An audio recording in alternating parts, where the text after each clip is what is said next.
Hello guys, അപ്പോൾ ഞാൻ ഇന്ന് എൻ്റെ വീട്ടിലേക്ക് പോയിക്കൊണ്ടിരിക്കാട്ടോ.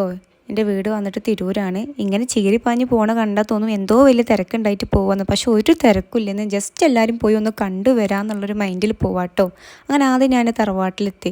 ഇതാട്ടോ എൻ്റെ ഉപ്പപ്പ. ഈ കാണണമായി തന്നെ ആൾ പാവാട്ടോ. അങ്ങനെ ഒരു അലമ്പും ഇല്ലാത്ത ഒരു പാവം ഉപ്പപ്പയാണ് എനിക്കുള്ളത്. കണ്ടോ, നല്ല ക്യൂട്ട് സ്മൈലല്ലോ ഉപ്പപ്പാനെ. ഞാൻ ഓരോന്ന് പറഞ്ഞ് ഉപ്പപ്പാനെ ചിരിപ്പിക്കാനൊക്കെ നോക്കാട്ടോ. ഉപ്പപ്പാക്ക് വയ്യാതെ ഇങ്ങനെ ഇരിക്കണ സമയമാണ്. എൻ്റെ മേമേൻ്റെ ഒക്കത്തിരിക്കണ ചെറിയ കുട്ടിയാട്ടോ ഞങ്ങൾ തറവാട്ടിലെ ഏറ്റവും ഇളയത്. ഇവള് കാണുന്ന മാതിരിയൊന്നുമല്ല കേട്ടോ. ഇങ്ങനെ നോക്കുമ്പോൾ നമ്മൾ പാപ്പാന്നൊക്കെ തോന്നും, പക്ഷെ കയ്യിരിപ്പോൾ വളരെ മോശമാണ്. അങ്ങനെ ഫൈനലി ഞങ്ങൾ എൻ്റെ വീട്ടിലേക്ക് എത്തിയിട്ടോ. എൻ്റെ വീട്ടിലെത്തിയപ്പോഴാണെങ്കിൽ ഫുള്ള് മഴയത്ത് നനഞ്ഞ് കുളിച്ചാണ് ഞങ്ങൾ വീട്ടിലേക്ക് കയറിയത് കേട്ടോ. എൻ്റെ അനിയത്തിയാണെങ്കിൽ ഫുള്ള് മഴേൻ്റെ വൈബിലാട്ടോ. ഇതെൻ്റെ കുഞ്ഞനിയനാട്ടോ. ഇവനെക്കുറിച്ച് പറയാനാണെങ്കിൽ പൊട്ടിത്തെറിപ്പിന് കൈയും കാലും വെച്ചാൽ മുതലേന്ന് പറയില്ലേ, ആ ഗണത്തിൽപ്പെട്ട ആളാട്ടോ. ഇന്നൊരു സ്പെഷ്യൽ ഡേ കൂടിയാണ് കേട്ടോ. ഇന്നെൻ്റെ സിസ്റ്ററുടെ ബർത്ത്ഡേ ആണ്. അപ്പോൾ ഞങ്ങൾ വരുമ്പോൾ കേക്കൊക്കെ കൊടുത്തിട്ടുണ്ടായിരുന്നു. അങ്ങനെ കേക്കൊക്കെ കട്ട് ചെയ്തോളൂ എല്ലാവർക്കും കൊടുത്തു. അങ്ങനെ ഇന്നത്തെ ദിവസം നമ്മൾ ഇങ്ങനെ ആഘോഷിച്ചു ഗോയ്സ്.